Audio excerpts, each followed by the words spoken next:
నాకోటి అర్థం కాదు.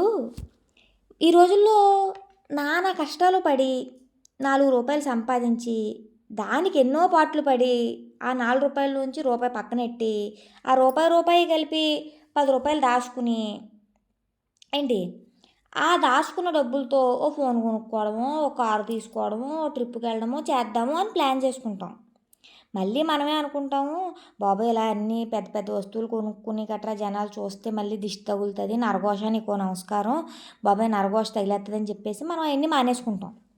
కానీ అర్థం కాని విషయం ఏంటంటే, అప్పు చేసి కొన్నవాడు మాత్రం షోయింగ్ అంతా ఇంతా ఇవ్వడు.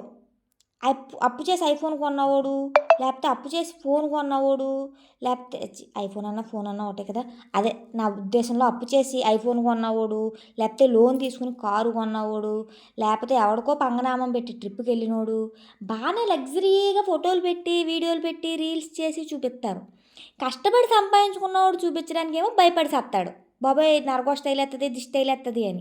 ఏంటో ఈ డిఫరెన్స్ నాకు అర్థం కాదు. అప్పు చేసినోడికి ఏం ఉండవా ఈ నరఘోష, నరదృష్టి, నరపీడ ఏం ఉండవా? కష్టపడి సంపాదించినోడికేనా ఇవన్నీ అనిపిస్తుంది నాకు.